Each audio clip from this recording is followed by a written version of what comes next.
আসসালামু আলাইকুম রহমতুল্লাহ বারাকাতুহ। ওয়ালাইকুম আসসালাম হাসান, শোনা রহমতুল্লাহ। যাচ্ছে? জি স্যার, শোনা যাচ্ছে স্যার। আজকের এই ওয়েবিনারের সম্মানিত সভাপতি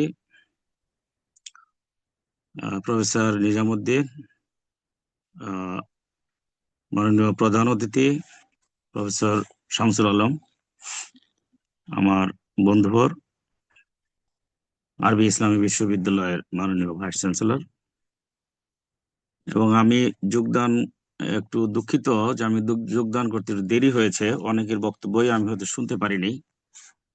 শুনতে পারলে আরো একটু নিজেকে সমৃদ্ধ করতে পারতাম। তো আমি আহ, যোগদান করার পরে থেকে যে কয়েকজনের বক্তব্য শুনলাম, তো এতে আমি অনেক সমৃদ্ধ হয়েছি।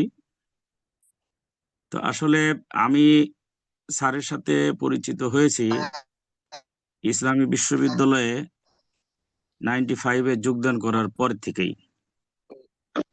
আমাদের ডিপার্টমেন্ট প্রায় কাছাকাছি ছিল, প্রতিদিনই ওনার সাথে প্রায় একবার দেখা হতো।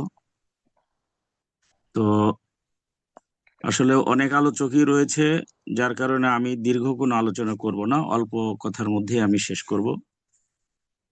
তো এক কথায় উনি অত্যন্ত বিরল একজন ব্যক্তিত্ব ছিলেন।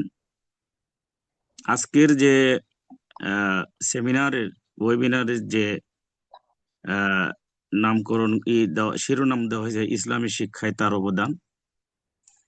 আসলে ইসলামী শিক্ষায় তার অবদান পুরোটি, এবং তার কথা এবং কাজ এবং তার শিক্ষা দীক্ষা সবকিছুই ছিল যেন ইসলামী শিক্ষার বিস্তারের জন্য। যেমন আমি একটি কথা শুনেছিলাম, আমার শিক্ষক, ওনারও শিক্ষক প্রফেসর মুস্তাফিজুর রহমান বার্টন রাসেলকে একবার প্রশ্ন করা হয়েছিল যে আপনি তো পারিবারিক প্রথায় বিশ্বাস করেন না, আপনার একটা বইতে একজন মেয়ের ছবি কেন দেখা যাচ্ছে? তো বার্টন রাসেল বলেছিলেন যে ঠিক বলেছেন, ওটি হলো আমার আহ ব্যক্তিগত জীবন, আর এটি হলো আমার দর্শন। অর্থাৎ তিনি এমন একটি দর্শন লালন করেন, বার্টন রাসেল, যেটি তিনি নিজেই বাস্তবায়ন করতে পারেননি। অর্থাৎ ব্যক্তিগত জীবনে নারীকে তিনি অস্বীকার করতে পারেননি, কিন্তু তার দর্শন ছিল তার বিপক্ষে। কিন্তু আমাদের আলোচ্য বিষয়, আজকের আলোচ্য ব্যক্তিত্ব, তিনি এমন একজন ব্যক্তি ছিলেন যে তার ব্যাপারে আমরা যদি বলি পরিপূর্ণভাবে একমত যে ইসলামী শিক্ষা বিস্তারে, ইসলামী শিক্ষার সাথে তিনি নিজেকে পরিপূর্ণভাবে সংযুক্ত করেছিলেন। তার ব্যক্তি জীবন, তার পারিবারিক জীবন, তার সকল জীবনেই ইসলামকে তিনি এগিয়ে ধরেছেন। যেমন একটি সালামের কথাই আমি যদি বলি, তার মতো করে সালাম এই বিশ্ববিদ্যালয়ে কেন আমি কোথাও এইভাবে দিতে দেখিনি। আমি তার বয়সে অন্তত 10-15 বছরের ছোট হব। আমাকে দেখে যে খুশি হয়ে কখনোই আমি তাকে আগে সালাম দিতে পারতাম না, অনেক দূরে থেকে উনি সালাম দিতেন, এবং তাকে আমি কখনো মলিন দেখিনি। সব সময় তিনি হাসি খুশি থাকতেন। এবং বিশেষ করে এই যে আমরা 2018-তে আমি শিক্ষক সমিতির সদস্য নির্বাচিত হয়েছিলাম, এটা শেষ, সর্বশেষ, এরপরে আমরা শিক্ষক সমিতি আর পাইনি। তো ওই সময় আমি প্রস্তাব দিয়েছিলাম যে আমাদের অনেক শিক্ষক ইতিমধ্যে চলে গিয়েছেন, তাদের বিদায় অনুষ্ঠান হয়নি, তাদের বিদায় অনুষ্ঠান করার জন্য। এরপরে উনি এসছিলেন, উনার বক্তব্যে উনি এত চমকপ্রদ বক্তব্য দিয়েছিলেন যে আমি ভুল করেছি, ভুল করেছি, ভুল করেছি। অর্থাৎ তিনি কুষ্টিয়াতে যে পরিমাণ আনন্দের মধ্যে, বিশেষ করে ইসলামী শিক্ষার এবং তার ছাত্র ছাত্রী এবং তার যে ভক্তবৃন্দের একেবারে চূড়ান্ত একটা বন্যার মধ্যে ছিলেন, সেটার মনে হয় কিছুটা ঘাটতি গিয়ে পড়েছিল ঢাকাতে গিয়ে। এটি কিন্তু তিনি বলেছেন। অর্থাৎ একজন সত্যিকার অর্থে শিক্ষিত মানুষ শিক্ষিত পরিবারে থাকতে চায়, শিক্ষিত পরিবেশের মধ্যে থাকতে চায়। ঢাকাতে গিয়ে মনে হয় কিছুটা তার ব্যত্যয় ঘটেছিল, যার কারণে তিনি এটি বলেছেন।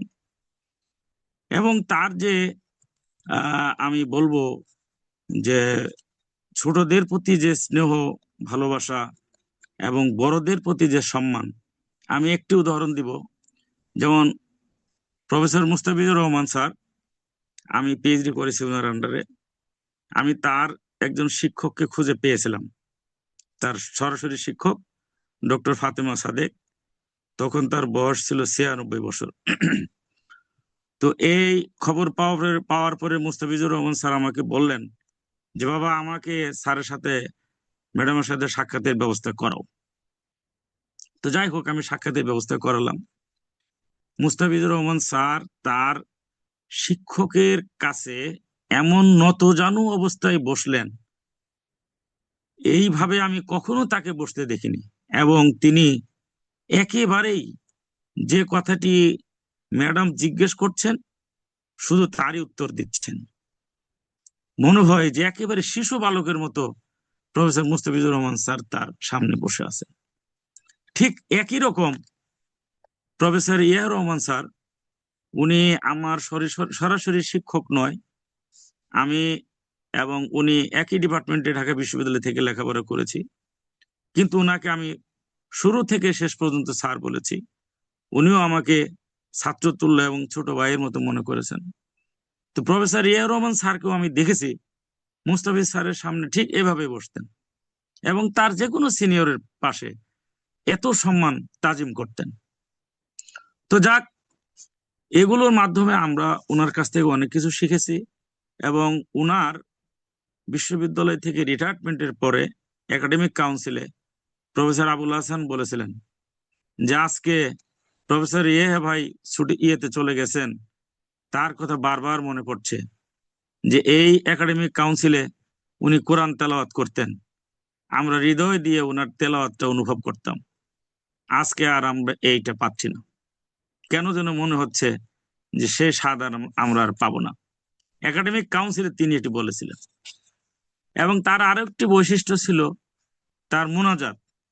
আমি প্রায় বলি, এখনো বিভিন্ন জায়গায় বলি যে মুনাজাতের এটা যে একটা শিল্প, এই শিল্পটি ছিল উনার মধ্যেই। তার শব্দ চয়ন এবং উচ্চারণ এত স্পষ্ট ছিল যে পারিবারিক ভাবেও তিনি কিন্তু মাখরাজ উচ্চারণ করতেন। খালেদ এখানে আছেন হয়তো, অনেক আগের ঘটনা। খালেদ ছিল আমাদের ইয়েতে রেস্ট হাউসে, আমিও আছি, তখন সে একটু ছোট। তো খালেদকে ডাকতেছে, উনি উনি সম্ভবত ঘুমিয়ে পড়েছে না খেয়েই। স্যার ডাকতেছেন, বাবা খালিদ, বাবা খালিদ, ওঠো ওঠো, খেয়ে ঘুমো, খেয়ে ঘুমো, কাজে দেবে। স্যার কিন্তু তার রুমে ঢুকতেছে না, শুধু রুমের সামনে দিয়ে ঘুরতেছে আর বারবার ডাকতেছে। আমি রুম থেকে বের হয়ে আসছি যে কি রে, ঘটনা কি হয়েছে। পরে দেখেছে এই ঘটনা, খালেদ না খেয়ে শুয়ে গেছে। এই যে স্যারের কাছ থেকে যে আমরা শিখেছি যে ছোট মানুষকেও তার নামের পরিপূর্ণ নাম মানে অত্যন্ত পরিষ্কার ভাবে উচ্চারণ করতেন। অর্থাৎ তার মুখে আমি কখনোই অস্পষ্ট কোনো উচ্চারণ দেখিনি। তো যাক, এই আলোচনার মাধ্যমে তাকে আমরা আবারও বারবার স্মরণ করলাম এবং এই আলোচনার মাধ্যমে অনেক কিছুই আমরা জানতে পারলাম এবং তার ছেলেরাও জানতে পারবে যে তার বাবা কত বড় একজন বিদগ্ধ পণ্ডিত ছিলেন। তো আমি যে কথাগুলো বলতাম যে দুই একটি প্রস্তাবের কথা, এটি আমার আগে প্রফেসর হিজবুল্লাহ স্যার কিন্তু বলেছেন যে ওনার মতন একজন ব্যক্তিকে স্মরণে রাখার জন্য ডিপার্টমেন্টে ছোটখাটো কিছু কাজের মাধ্যমে কিন্তু করা যায়। যেমন আমরা প্রফেসর আবু মুখলেসুর রহমান স্যারের মৃত্যুর পর আমরা ডিপার্টমেন্টের সেমিনারের নাম রেখেছি আবু মুখলেসুর রহমান সেমিনার কক্ষ। তো সেরকম যদি ওনাদের যে সেমিনার কক্ষটি রয়েছে, সেমিনার কক্ষের নামটাও যদি স্যারের নামে রাখে, হয়তো সেমিনারের কোনো নামই নাই, এরকম একটা সেমিনার কক্ষের নাম হতে পারে। এখানে জালাল আছে কিনা আমি জানি না, পরেও আমি তাকে বলবো যদি সম্ভব হয়। আর আরেকটি কথা হলো যে স্যারের নামে একটি স্মরণিকা বের করা। এখানে আমরা যারা স্যারের সাথে দীর্ঘদিন আমরা থেকেছি, স্যার সম্পর্কে জেনেছি, ওনার সাথে আমাদের অনেক স্মৃতি রয়েছে। আমরা আশা করি যে তার সম্পর্কে 2-4 কলম অনেকেই লিখবো। আর স্যারের যে অপূর্ণ কাজ রয়ে গেছে, অসম্পূর্ণ, স্যারের অত্যন্ত সৌভাগ্যবান ব্যক্তি যে উনি 2 জন ছেলেকেই তার মতন করে গড়ে তুলেছেন। যে স্যারের বই পুস্তক যেগুলো বা যে লেখাগুলো এখনো অসম্পূর্ণ রয়েছে, আমার মনে হয় যে হাসান ইয়াহিয়া সুন্দরভাবে সেগুলো সম্পূর্ণ করতে পারবে। এটি একটা পাণ্ডুলিপি আকারে যদি প্রকাশিত হয় তাহলে এটি একটি সম্পদ হবে এবং এর মাধ্যমে স্যারের লেখাগুলো সংরক্ষিত থাকবে, সকলেই জানতে পারবে এবং এখান থেকে অনেকেই উপকৃত হতে পারবে। তো আমি আর কথা না বাড়িয়ে আমাকে কথা বলার সুযোগ দানের জন্য আজকের যারা আয়োজক সকলকেই আমি মোবারকবাদ জানাচ্ছি। এবং স্যারের জন্য আমি নামাজে বসলে আমার বাবা মার জন্য যতবার দোয়া আসবে, স্যারের জন্য ততবার দোয়া আসবে, এটা আমার মনের থেকে আসবে। এবং স্যার এখান থেকে রিটায়ারমেন্টে যাওয়ার পরে গত 2 বছরে অন্তত 50 বার উনি আমাকে ফোন করেছেন। আমি হয়তো 50 বারের মধ্যে 2 বার 3 বার বা 5 বার 5 বার ফোন করেছি, উনি অন্তত 50 বার ফোন করেছেন, অনেক কথা বলেছেন স্যার। তো যাক, আমরা দোয়া করি আল্লাহ যেন স্যারকে সর্বোচ্চ মাকাম দান করেন। এবং আল্লাহ রসুলের যে হাদিস রয়েছে যে 3টি সাদগায়ে জারিয়া হিসেবে 3টি কাজ, মানে মানুষ মারা গেলে সব আমল বন্ধ হয়ে যায়, 3টি থাকে। উনি তিনটিতেই তিনি কামিয়াবি হয়েছেন এবং আশা করি তিনি আমার আমার মানে কি বলবো, দৃঢ় বিশ্বাস যে আল্লাহ রাব্বুল আলামিন এটি কবুল করেছেন এবং আমাদের সকলের দোয়াই আল্লাহ কবুল করবেন বিশ্বাস করি। তো এটি বলেই আমার কথা শেষ করছি। তো আশা করি আমি যে প্রস্তাবগুলো দিলাম এগুলো আপনারা একটু ভাবনা করবেন, চিন্তা করবেন। আমারও কোনো সহযোগিতা লাগলে আমি সহযোগিতা করবো ইনশাল্লাহ। তো এ বলে আমার কথা শেষ করছি। সকলকেই ধন্যবাদ জানাচ্ছি। আসসালামু আলাইকুম ওয়া রাহমাতুল্লাহি ওয়া বারাকাতুহু।